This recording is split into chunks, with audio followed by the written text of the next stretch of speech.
तीर्थंकर भगवान ही सच्चे देव है ऐसा नहीं है। जो सामान्य केवली है यानी अनंत भगवान है, जो वीतराग सर्वज्ञ और हितोपदेशी है, वो तीर्थंकर है तो भी सच्चे देव है। और तीर्थंकर नहीं है लेकिन अनंत दशा में ये केवल ज्ञानी है, वो भी सच्चे देव है। किंतु उनका दर्शन भी बड़ा कठिन है, बहुत दुर्मिल है। लेकिन ये सब होने के बावजूद मुनि महाराजों का दर्शन इनकी अपेक्षा से थोड़ा सुलभ है, सर्वथा सुलभ नहीं। आर्य समझ में नहीं आता तो बेझिझक निसंकोच रूप से पूछना। तो मुनि महाराजों का दर्शन, आचार्य उपाध्यायों का, साधुओं का दर्शन अनंत भगवान की तुलना में या तीर्थंकर भगवान की तुलना में सुलभ है, किंतु इतना भी सुलभ नहीं। और उन आचार्य उपाध्याय और साधु के रूप में विराजित दिगंबर रूपधारियों का दर्शन जितना सुलभ है, उससे भी ज्यादा दुर्लभ उनमें सच्चा गुरुपना होना बड़ा कठिन है। दिगंबर रूप को तो धारण किया है, जिन मुद्रा को तो अंगीकार किया है, लेकिन उनमें गुरुपना होना कठिन है, बहुत कठिन, बहुत बहुत बहुत दुर्लभ है। और फिर ऐसे रत्नत्रयधारी निरतिचार रूपेण निश्चय व्यवहार रत्नत्रय स्वरूप मोक्ष मार्ग का अनुष्ठान करने वाले गुरुजनों का दर्शन, स्पर्शन, उनका उपदेश, उनका मार्गदर्शन, उनकी चरण शरण प्राप्त करना दुर्लभाति दुर्लभ है। जैसे वहां पर कहा है ना, बालानुप्रेक्षा, बहुत ही दुर्लभ अनुप्रेक्षा का वर्णन करते हो। धन गण कंचन राज सुख सब ही सुलभ कर जाना, दुर्लभ है संसार में एक यथार्थ ज्ञान। किसी जीव को शास्त्र पढ़ते हुए भी, कल शाम को अपन देख रहे थे, किसी जीव को जिनागम पढ़ते हुए भी, शास्त्र की गाथाएं, सूत्र, श्लोक, वार्तिक पढ़ते हुए भी, शास्त्र पदों को पढ़ते हुए भी सम्यक ज्ञान होना बहुत कठिन है। शब्द ज्ञान होना अलग बात है। वो तो कंप्यूटर, लैपटॉप, आपकी जो टेक्नोलॉजी के माध्यम से जो आपके उपकरण है, यंत्र है, उसको भी आप ऑन कर दो, उसको भी आप ऑपरेट कर दो, वो भी बोल देंगे ये सारी चीजें।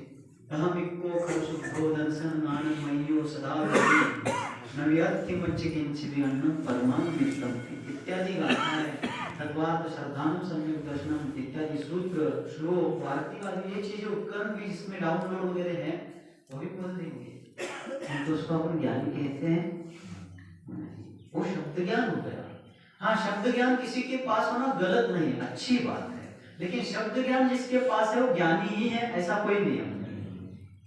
ज्ञानी के पास शब्द ज्ञान होता है, लेकिन शब्द ज्ञानी के पास सम्यक ज्ञान होना ही चाहिए, ये कोई नियम नहीं।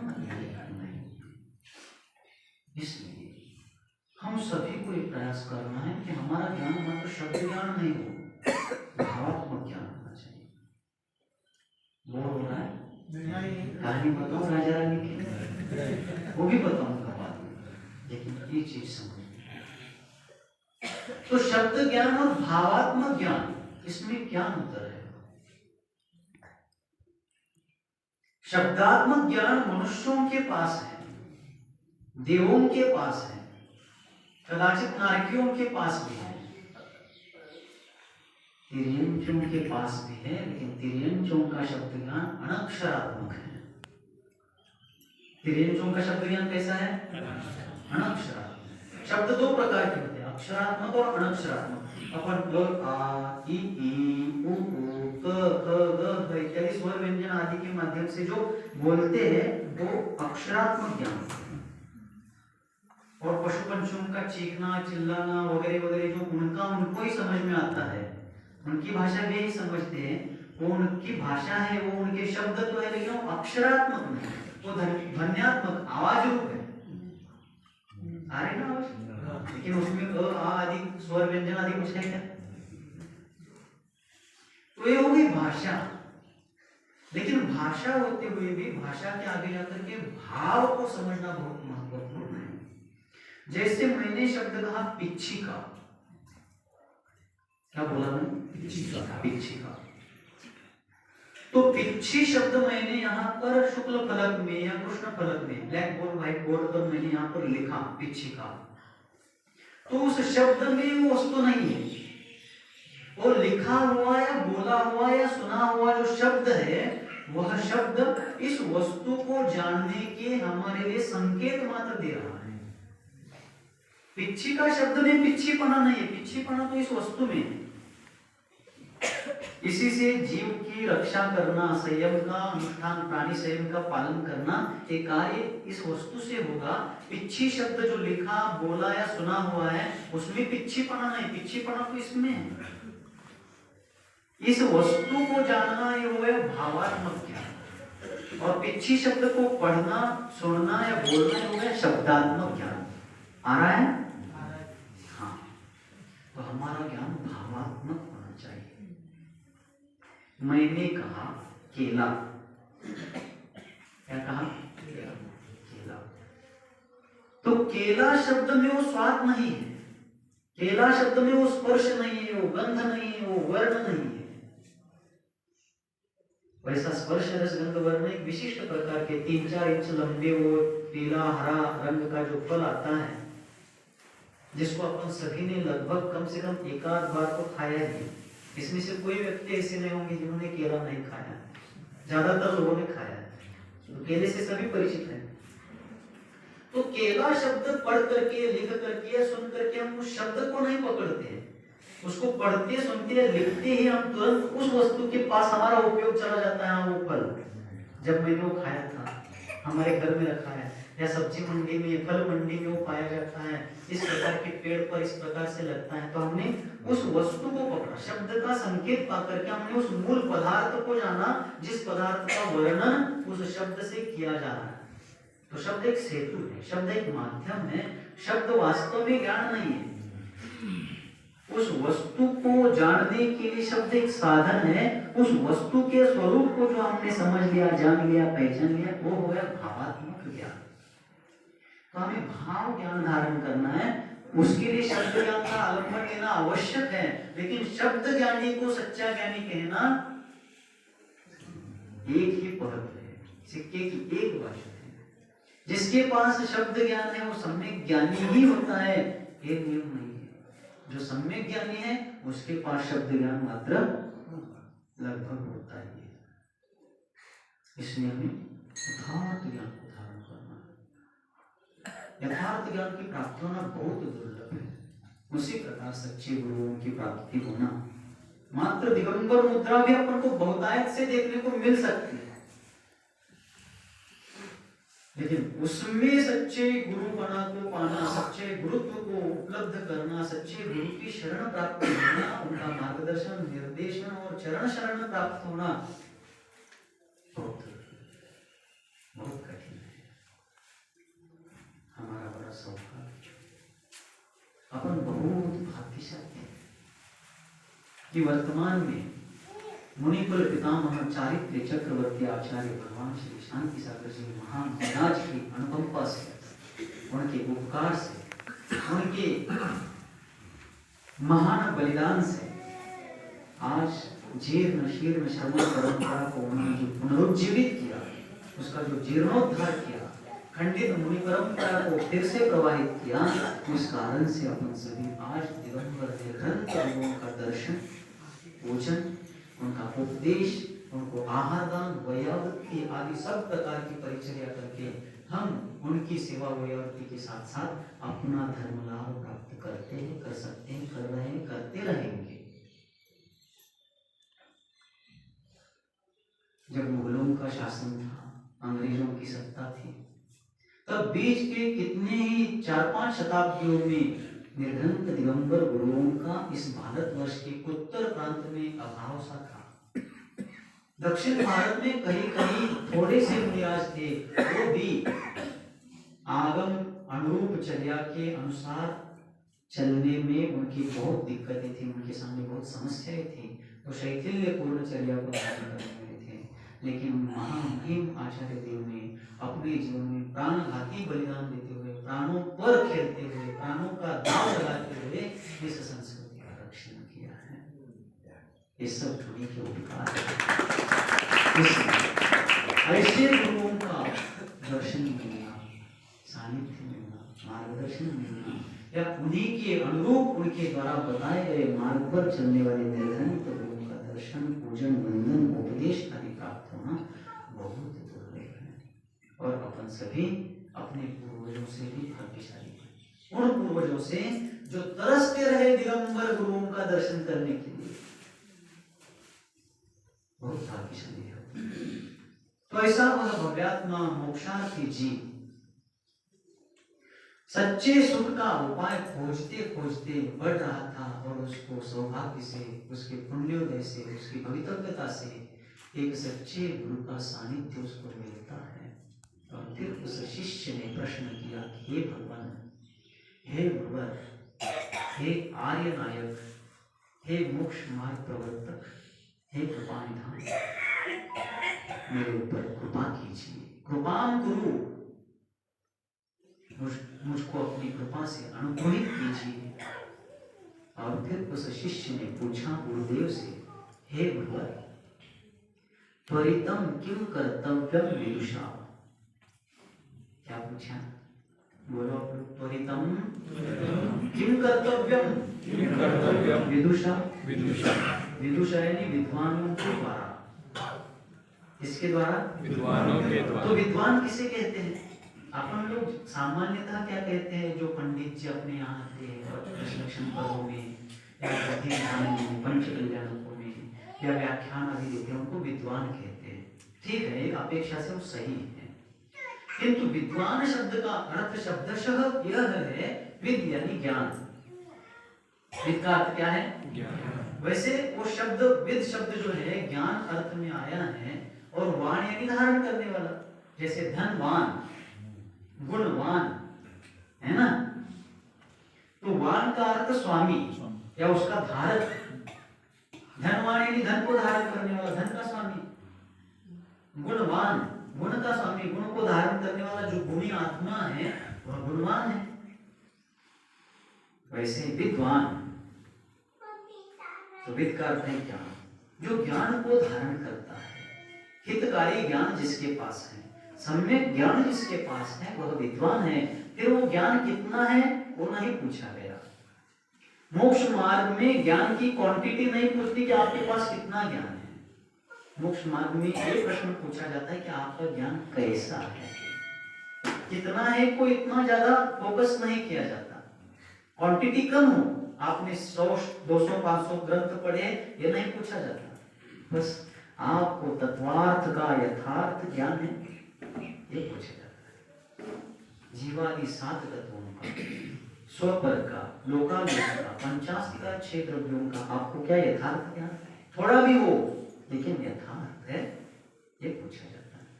और यदि यथार्थ है तो वह थोड़ा सा ज्ञानधारी जीव भी विद्वान कहलाता है। और जिसको भरपूर ज्ञान है शास्त्र का, लेकिन कहीं ना कहीं विपरीतता है, उसको आचार्य मिथ्या दृष्टि कहते हैं। आ रहा है? एंटीना पकड़ रहा है? हाँ, तो कहीं चल रहे तो शिष्य ने पूछा, त्वरितम किम कर्तव्यम विदुषा?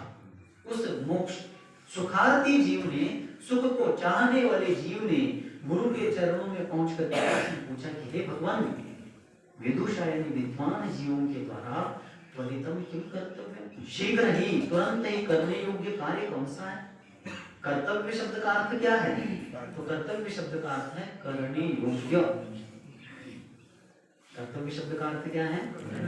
करने योग्य। जो करने योग्य काम है, कार्य है, उसको कहते हैं कर्तव्य।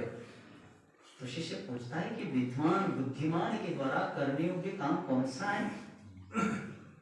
तो वे गुरुदेव अमोघ वर्ष गुरुवर, अमोघ वर्ष मुनिराज उत्तर देते हैं, संसार संतति छेद। विद्वान के द्वारा, बुद्धिमान के द्वारा, ज्ञानी जीव के द्वारा शीघ्र करने योग्य कर्तव्य क्या है, ये प्रश्न उपस्थित होते ही उन महामहिम मुनिराज ने उत्तर दिया, संसार संतति छेद। अनादिकाल से संसार में इस जीव ने जो निरंतर जन्म मरण के नाना प्रकार के शारीरिक, मानसिक, आत्मिक इत्यादि अनेकों दुख भोगे हैं। पंच परावर्तन रूप संसार में चतुर्गति परिभ्रमण करते हुए जो अपरिमित अनिर्वचनीय दुख भोगे हैं, उन अनादि संसार की जो संतति है, संतति यानी एक के बाद एक निरंतर जन्म मरण करते हुए नाना पर्याय धारण करना, उस संसार परंपरा का छेद करना, विच्छेद करना, विनाश करना, यह विद्वान के द्वारा तुरंत करने योग्य कर्तव्य है, शीघ्र ही करने योग्य कार्य है। बुद्धिमान, विद्वान, विवेकी जीव वही है जो अनादिकालीन संसार परिभ्रमण को रोकने के लिए प्रयास कर रहा है। वह विद्वान नहीं है जो शास्त्र को जानता है, मोक्ष मार्ग की चर्चा तो करता है, लेकिन निरंतर अपने विषय कषायों में उलझ करके, पंचेंद्रिय विषयों में अटक करके उसी ओर निरंतर लगा हुआ है।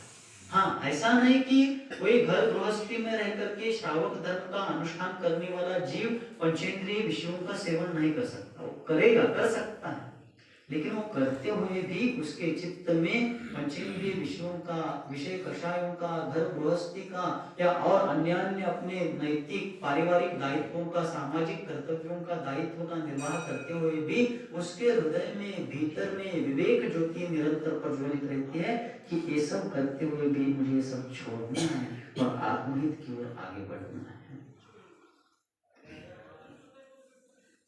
इस सब मैं अभी कर रहा हूँ क्योंकि मेरे ऊपर एक नैतिक दायित्व है, जिम्मेदारी है, मुझे करना पड़ रहा है। इसलिए घर गृहस्थी, माता पिता, पुत्र पुत्री आदि के संभाल, देखभाल आदि, दुकान मकान, लेन देन आदि सब मुझे करना पड़ रहा है, लेकिन यह सब मुझे छोड़ना है, मुझे आत्महित की ओर जाना है।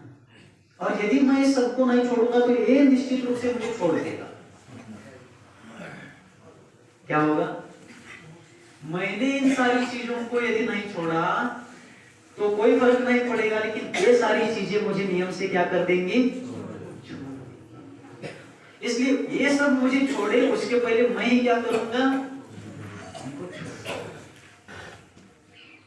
किराए के मकान में रहने वाला किराएदार है और उसको मकान मालिक ने नोटिस दिया है कि भाई हमें कमरा खाली करना है, घर खाली करना है, हमें यहाँ काम है, हम यहाँ दूसरी योजना बनानी है और आप खाली करो। आपको 8 दिन की, 15 दिन की, 1 महीने की मोहलत है, छूट है, इतने में खाली करो।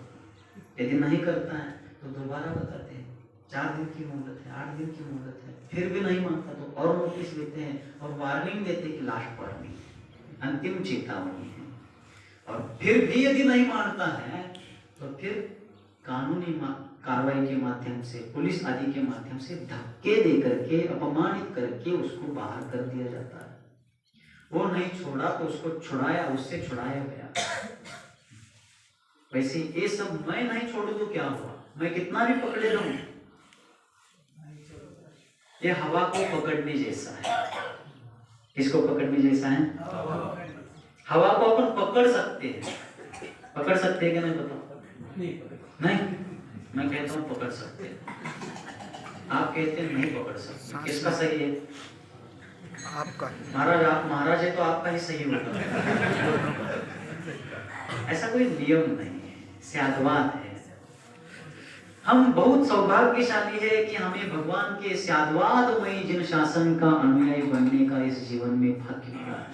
तो मेरा सही क्या आपका? मैं कहता हूँ हवा को पकड़ सकते हैं, आप कहते हैं नहीं कैसे पकड़ सकते। किसका सही? दोनों सही। कैसे?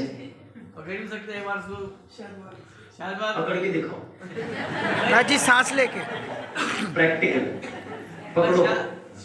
ये नियम में हो भी सकता, नहीं भी हो सकता। हाँ, तो पकड़ सकते हैं तो सही पकड़ा है, लेकिन पकड़ने की विधि को सही से नहीं पकड़ा है। जी, सांस ले। हवा को पकड़ सकते हैं, इस बात को तो पकड़ा सही है, लेकिन पकड़ने की विधि को सही ढंग से नहीं पकड़ा है। यहाँ पर हाँ, हवा को पकड़ने की बात हाथ से नहीं चल रही है, फेफड़ों में पकड़ने की बात चल रही है। मुख के नाक के माध्यम से हम हवा को क्या कर सकते हैं, पकड़ सकते हैं, लेकिन पकड़ करके रख नहीं सकते, और रखा भी तो शाश्वत नहीं।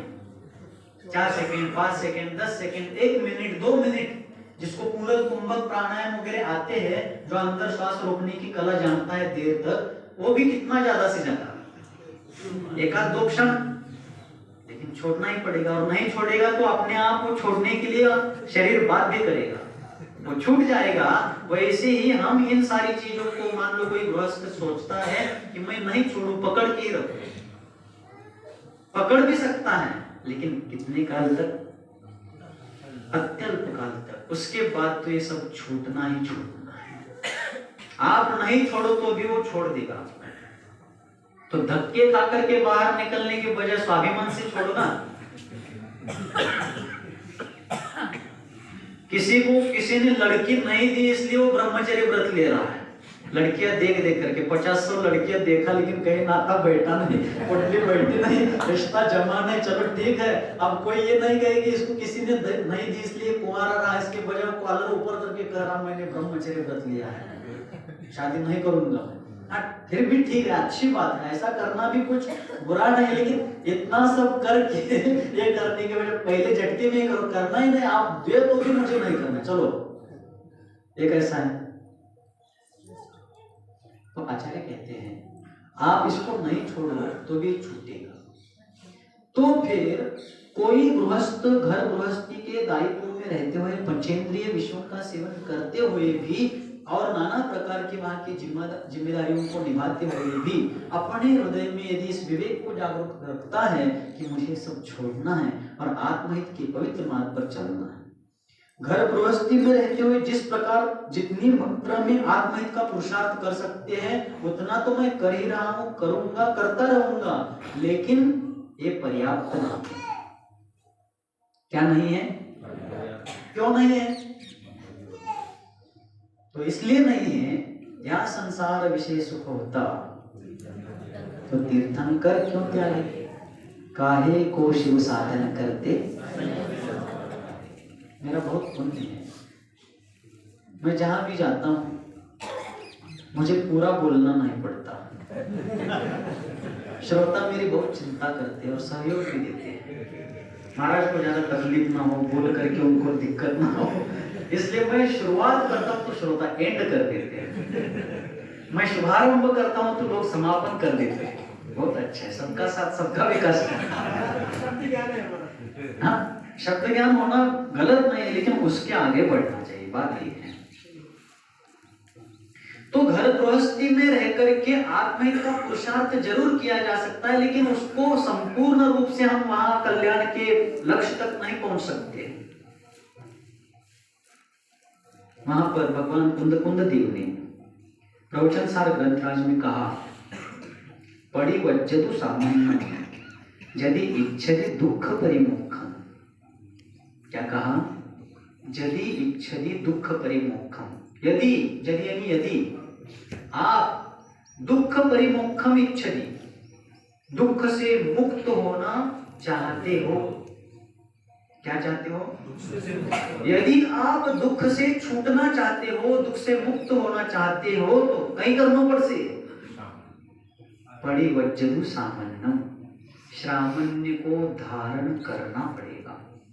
श्रामण्य मतलब श्रमणता को, श्रमणपना को। और श्रमण कौन है? जो रत्नत्रय की व्यवहार निश्चय मोक्ष मार्ग की आराधना करते हुए सुख दुख में, लाभ अलाभ में, जीवन मरण में साम्य भाव रखते हुए अपने वीतराग स्वभाव की ओर बढ़ने का उद्यम करते हुए अपने रत्नत्रय धर्म की आराधना कर रहे हैं, ऐसे निर्ग्रंथ दिगंबर निराज ही श्रवण कहलाते हैं। और उन श्रवणों के भीतर जो रत्नत्रय धर्म का प्रगटीकरण है, आविर्भाव हुआ है, उसको कहते हैं श्रामण्य। श्रामण्य शब्द भाववाची हुआ। आ रहा है समझ में? ये कहानी बताऊं? ऐसा ही चलने दो। हाँ, कहानी पाछे आसी। तो श्रामण्य शब्द हो गया भाववाची।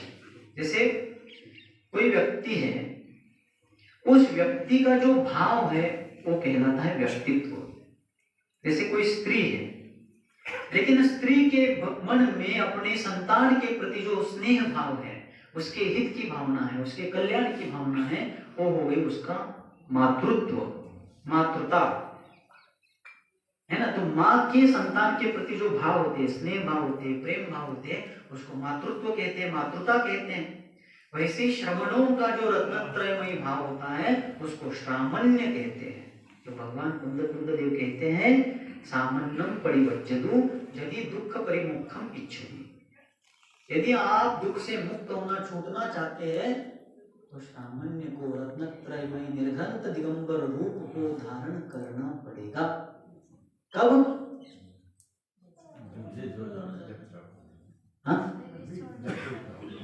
यदि दुख से छूटना हो तो, जबरदस्ती नहीं। ताही सुनो भवी, बोलो, मन थिर ताही सुनो भवी मन थिर आन, जो चाहो अपनो कल्याण। करुणाधारी गुरुदेव दुखहारी सुखकार उपदेश दे रहे, दुख को मिटाने वाला और सुख को उत्पन्न करने वाला ऐसा मार्ग बता रहे, उपदेश दे रहे हैं। तो हे भव्यात्मा जनों, ताही सुनो, उस उपदेश को आप सुनो। कैसे सुनो?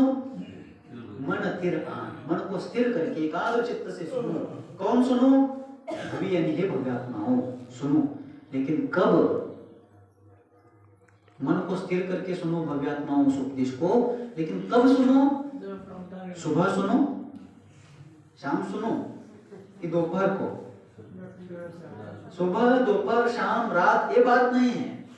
जो चाहो अपनो कल्याण, यदि अपना कल्याण चाहते हो तो सुनो, कोई जबरदस्ती नहीं है। वैसे ही कुंद भगवान ने कहा यदि दुख परिमुखम इच्छति, यदि दुख से छूटना चाहते हो तो, ऐसे रहना चाहते हो चलाओ गाड़ी जैसे चल रही, लेकिन इस दुखमय संसार के परिभ्रमण से छूटना चाहते हो तो सामान्यम परिवर्जित, तो क्या करना पड़से? श्रामण्य को, रत्नत्रयमयी निर्घंत दशा को धारण करना पड़ेगा, क्योंकि उसके बिना मुक्ति की प्राप्ति ना आज तक किसी को हुई है, ना हो रही है, ना आगे कभी होगी। कुंद देव ने कहा है, एक स्थान पर एक गाथा कही उन्होंने, नवी सिज्जई वत्थ धरो, सरल आसान भाषा में, प्राकृत भाषा है लेकिन बहुत सरल है। नवी सिज्जई वत्थ धरो जिन शासने जय भी होई तिथय, नग्गो विमुख मग्गो शेषा उमक कया सबे। वत्थ धरो नवी सिज्जई, जो वस्त्रधारी है, वस्त्र एक सामान्य उपलक्षणात्मक है, प्रतीकात्मक है। वस्त्र के साथ साथ और सभी प्रकार के परिग्रहों को जो धारण करने वाली परिग्रही जीव है, नवी सिज्जई, वो सिद्ध दशा को प्राप्त नहीं कर सकते। कब तक? वो जीव मुक्त ही नहीं हो सकते ऐसा नहीं है। शर्त यह है कि जब तक वस्त्र परिग्रहधारी है तब तक नहीं, वो कभी भी नहीं होंगे ऐसा नहीं है। बस जब तक परिग्रह दशा में है तब तक नहीं होंगे। फिर वो चाहे कोई भी हो, आगे वो कह रहे हैं जिन शासने जैवी हुई तिथय, वो तीर्थंकर भी क्यों ना हो। आप क्या हमारी बात नहीं कर रहे? तीर्थंकर भी है और सवस्त्र दशा में है, अभी घर गृहस्थी में है, अभी दीक्षा नहीं लिए हुए है, तब तक वे मुक्ति को प्राप्त नहीं कर सकते। भगवान वृषभदेव राज सिंहासन पर बैठे वहीं से गए मोक्ष दशा को, ऐसा हुआ है? कोई भी तीर्थंकर का हुआ है? कोई भी शरा का पुरुष, कोई भी महापुरुष का ऐसा हुआ है? श्वेतांबर लोग मानते हैं मरु देवी को हाथी पर बैठे बैठे केवल ज्ञान हुआ। कितना आसान है देखो, किसी को झाड़ू लगाते लगाते केवल ज्ञान हुआ। क्या गजब की बात है, कितनी फैसिलिटी है, आसान हो गया। मैं उनके मतलब हंसी नहीं उड़ा रहा हूँ, यहाँ आलोचना नहीं चल रही, समालोचना चल रही है। आलोचना और समालोचना में अंतर है। आलोचना निंदा की भाव से की जाती है और समालोचना मतलब समीक्षा की जाती है। जैसे क्रिकेट आपने देखा होगा, क्रिकेट मैचेस देखे होंगे, उसमें कमेंटेटर होते हैं, समालोचक। वो खिलाड़ियों की आलोचना नहीं करते, वो समालोचना करते हैं कि इसको ये गेंद यहाँ नहीं, यहाँ डालनी चाहिए थी, तभी उसको विकेट मिल जाता। इस बल्लेबाज को ऐसा नहीं, ऐसा शॉट खेलना चाहिए था, तभी उसको रन मिल जाते। इस फील्डर को ऐसा नहीं, ऐसा इस प्रकार फील्डिंग करनी चाहिए थी, तभी वो अपने संघ के लिए रन बचा पाता, विकेट ले पाता, कैच ले पाता वगैरह वगैरह। तो आलोचना नहीं कर रहे, निंदा नहीं कर रहे, बल्कि क्या होना चाहिए था, क्या नहीं होना चाहिए था, कैसा होना चाहिए, कैसा नहीं होना चाहिए, इस बात का विश्लेषण कर रहे हैं। तो अपन श्वेतांबर बंधुओं की निंदा नहीं कर रहे, बस उन्होंने कितना विकृत कर दिया वस्तु स्वरूप को, ये बात है। तो फिर प्रश्न है उनके लिए भी, यदि मरुदेवी को केवल ज्ञान हाथी पर बैठे बैठे हुआ, तो बताए कि मरुदेवी श्रेष्ठ कि आदिनाथ भगवान श्रेष्ठ? मरुदेवी के पुत्र आदिनाथ है, भले ही पुत्र है, लेकिन श्रेष्ठ कौन है? तीर्थंकर माता है तो वो श्रेष्ठ है, लेकिन तारतम्यता से श्रेष्ठता किसकी ज्यादा है? आदिनाथ भगवान की। तो वो भी कह रहे कि आदिनाथ भगवान ने दीक्षा ली, तपस्या की, फिर केवल ज्ञान प्राप्त किया। तो जो सबसे श्रेष्ठ है उसको तपस्या करके केवल ज्ञान प्राप्त हो रहा, और जो घर गृहस्थी में है, परिग्रह वाली दशा में, उसको हाथी पर बैठे बैठे हो रहा। बड़ो लफड़ो हो गयो, बड़ो कोनी घणो हो गयो। यानी कितनी विचित्रता है, सादी सादी चीजें हैं। इसलिए आचार्य बुद्ध भगवान कर रहे हैं, समय कितने बजे तक है? 9:25 हुए, और 5-7 मिनट चाल से घर बुला रहे हो। तो कुंद देव कहते हैं, नवी सिद्धि वत्थधरो, वस्त्रधारी जीव अर्थात परिग्रहधारी जीव सिद्धि को प्राप्त नहीं करेंगे जब तक परिग्रह सहित है। फिर वे जिन शासने जयी भी हो चित्त, भले तीर्थंकर क्यों ना हो, घर गृहस्थी में है अभी, उनको भी सिद्धि की प्राप्ति नहीं होगी। आगे वे कहते हैं, नग्गो विमोक्ष मग्गो, निर्घ्रंथता ही मोक्ष मार्ग है। बाह्य और अभ्यंतर, बहिरंग से भी नग्न होना और अंतरंग से भी नग्न होना, यानी बाह्याभ्यंतर परिग्रह का त्याग करना ही मोक्ष मार्ग है। शेषा उमग गया सभी, शेषा यानी इस निर्घ्रंथ मार्ग को छोड़कर बाकी सब जितने भी पंथ है, मार्ग है, वो सब उन्मार्ग यानी संसार के मार्ग है। अब आप बताओ, आपको कहीं करना है? मौन है, कहीं करना है?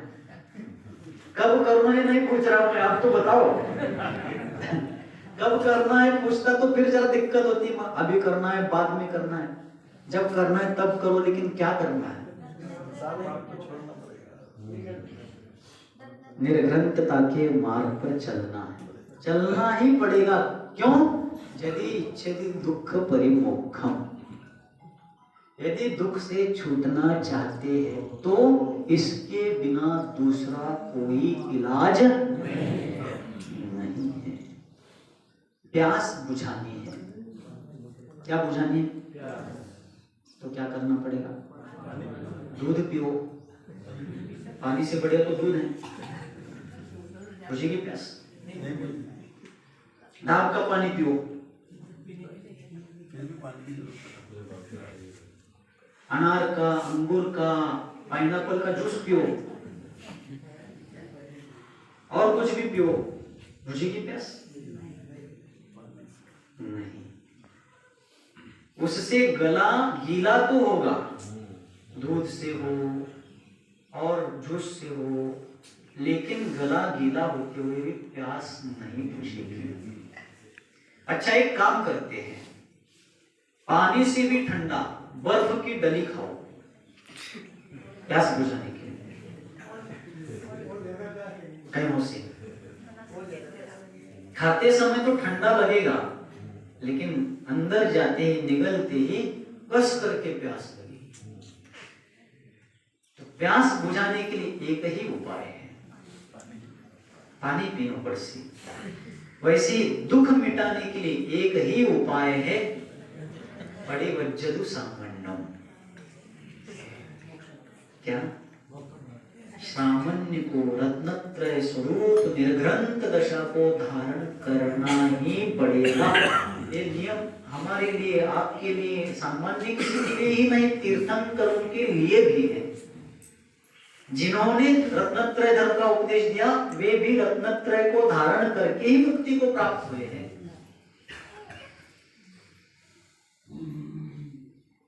इसलिए पुनः पुनः भावना भये। तो शिष्य पूछ रहा है विदुषा त्वरितम किम कर्तव्यम।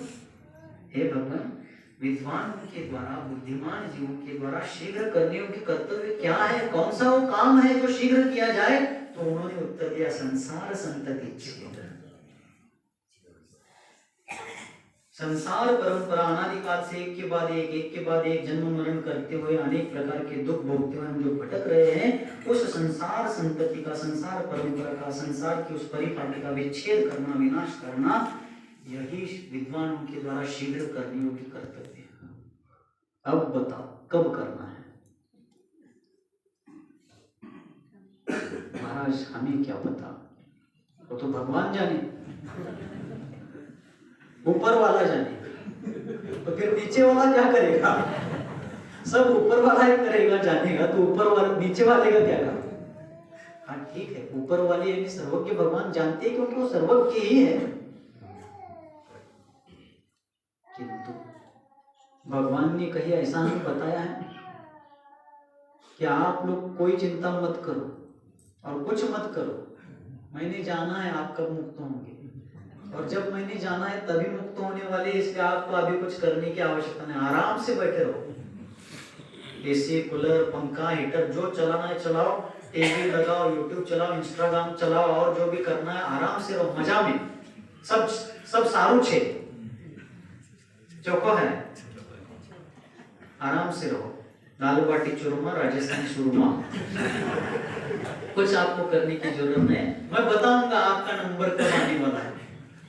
ऐसा कहा है कहीं पर भी शास्त्र में भगवान ने, किसी भी ग्रंथ में ऐसा लिखा है कि भगवान ने आपको मुक्त कब होना है जाना है, इसलिए आपको कुछ करने की जरूरत नहीं है। जब आपका समय आएगा तब आप अपने आप पुरुषार्थ करेंगे, अपने आप से ही सब हो जाएगा।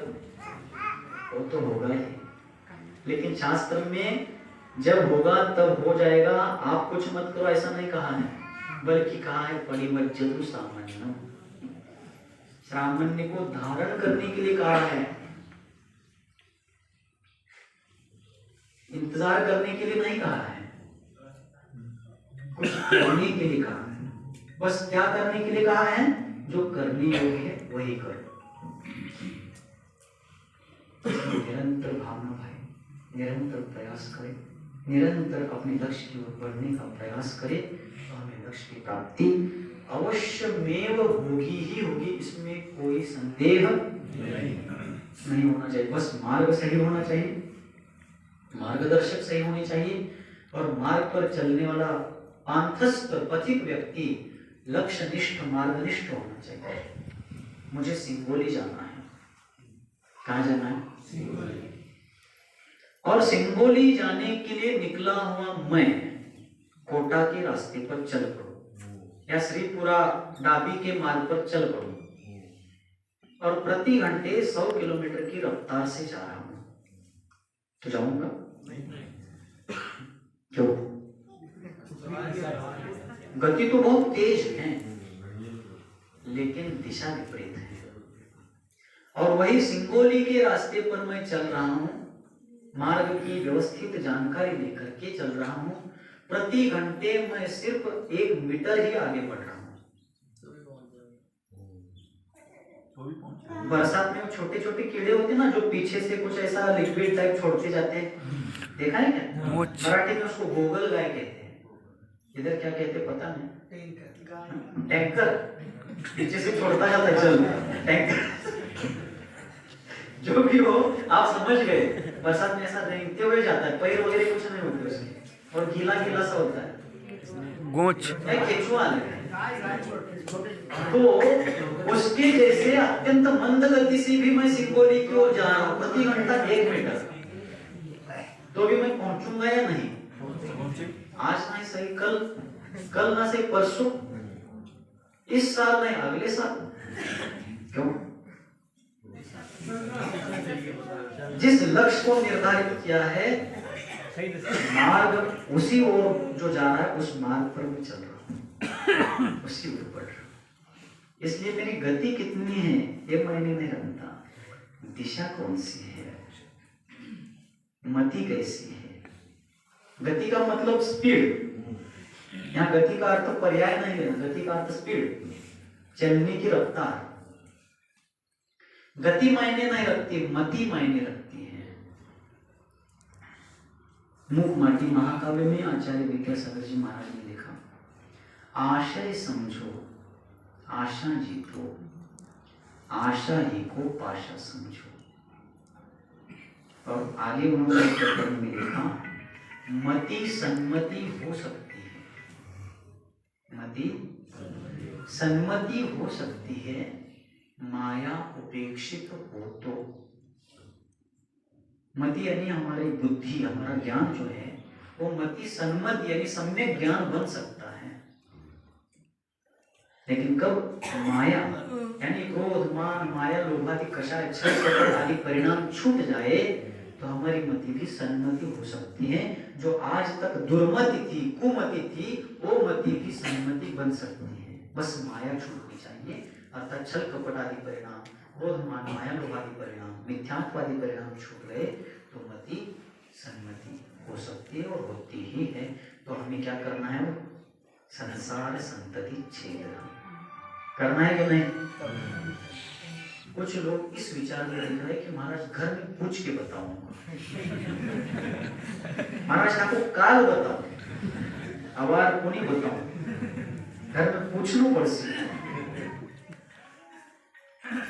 एक बार महाराज ने प्रश्न पूछा कि मोक्ष किन किन को जाना है, हाथ ऊपर करो। तो सभा में से बहुत से लोगों ने हाथ ऊपर किया। फिर महाराज ने पूछा, अब स्वर्ग किन किन को जाना है, तो बचे हुए लोगों में से लगभग सभी ने किया। फिर महाराज ने पूछा, नरक, किसी ने नहीं किया। लेकिन टोटल जितने लोग बैठे थे उनमें से एक व्यक्ति को छोड़कर बाकी सभी लोग दो हिस्सों में बटे थे, स्वर्ग और मोक्ष। लेकिन एक व्यक्ति ऐसा था जिसने किसी ऑप्शन के लिए हाथ नहीं उठाया था। तो महाराज ने उनसे पूछा, क्यों भाई, आपका क्या इरादा है, आप क्या चाहते हैं, क्या करना चाहते हैं, क्या सोचते हैं। बोले, महाराज क्या बताऊं, जाना तो मैं मोक्ष चाहता हूं, पाना तो मैं मोक्ष चाहता हूं, मोक्ष पाने की मेरी इच्छा है, लेकिन घर गृहस्थी बहुत बड़ी बला है, संकट है। प्रवचन को आते समय महाराज मुझे गृह मंत्रालय से फरमान मिला है, सारे मंत्रालयों में प्रधान मंत्रालय के बाद यदि सबसे पावरफुल मंत्रालय मिनिस्ट्री कोई होती तो वो मिनिस्ट्री होती, गृह मंत्रालय। बोले, महाराज प्रवचन को आते समय मैं मोक्ष तो पाना चाहता हूँ, लेकिन प्रवचन को आते समय गृह मंत्रालय से फरमान जारी हुआ है कि प्रवचन होने के बाद इधर उधर कहीं नहीं जाना, वापस घर आना। इसलिए मोक्ष पाना चाहते हो मुझे घर जाना पड़ता। तो आप लोग कहीं करना चाहते, क्या आपको भी फरमान मिला है? सुनो, वो राजा के लोग आते थे ना, क्या कहते उसको, गांव में वो डंका बजाते हुए लोगों को बताते थे, कुछ शब्द है उसको हिंदी में कहते हैं, मराठी में तो उसको दवंडी कहते हैं, मुनादी कहते शायद, मुनादी। तो हमें जो प्राप्त करना है तुरंत हम निकल पड़े तो अच्छी बात है उस ओर, लेकिन नहीं भी निकल पड़े तो कम से कम लक्ष्य को निर्धारित करके उस ओर आगे बढ़ने का निरंतर प्रयास करें, उस लक्ष्य की ओर बढ़ने की निरंतर भावना आए और उस भावना के साथ साथ किए गए जो प्रयास है आज न कल हमें उस मार्ग पर चलने की शक्ति, संबल, प्रेरणा और हर प्रकार की सामग्री अवश्य उपलब्ध कराएंगे। यह इसमें महत्वपूर्ण तथ्य है। तो हम समझें यह हमारा कर्तव्य है कि अनादिकालीन संसार का विच्छेद करते हुए स्व और पर का हित संपादित करने का पुरुषार्थ हमें करना है और उसके लिए सामान्य परिवर्तन, सामान्य को धारण करना ही है। पड़ेगा में आचार्य महाराज ने शर्त बताई है, उनको तो भगवान ने क्या बताई है, पड़ेगा ही। ये उन्होंने अपनी ओर से शर्त बताई क्योंकि इसके बिना होगा नहीं, लेकिन हमारे मन में पड़ेगा ही ये भाव नहीं होना चाहिए, हमारे मन में करना ही है। पड़ेगा ही कल बताया था शाम को, हमें आना पड़ेगा, आना तो चाहते नहीं है, लेकिन पड़ेगा। हम अपनी ओर से पड़ेगा नहीं सोचे, करना है। और खुद भगवान ने पड़ेगा क्यों कहा? क्योंकि इसके बिना दूसरा कोई उपाय नहीं है। तो सभी लोग उस परम पवित्र मोक्ष मार्ग पर आगे बढ़े। इसके लिए जिनके हृदय रूपी पद्म सरोवर से विश्वव्यापी वात्सल्य की लोक कल्याणकारिणी धर्मगंगा सर्वजन सुखाय और सर्वजन हिताय इस लोकोत्तर भावना से निरंतर और निर्व्याज रूप से बहती है।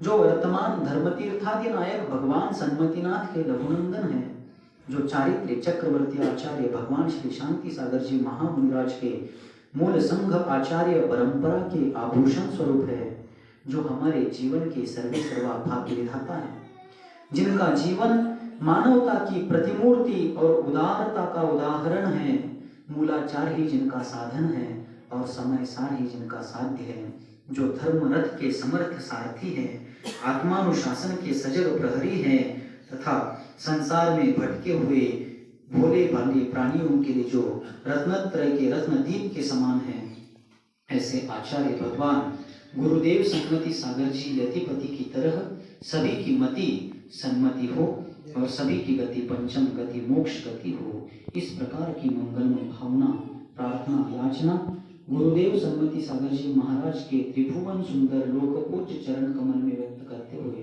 वाणी को विराम देता हूँ। बोलिए शांत मूर्ति वात्सल्य रत्नाकर गुरु और आचार्य भगवान श्री सन्मति सागर जी महाराज की जय। बहुत ही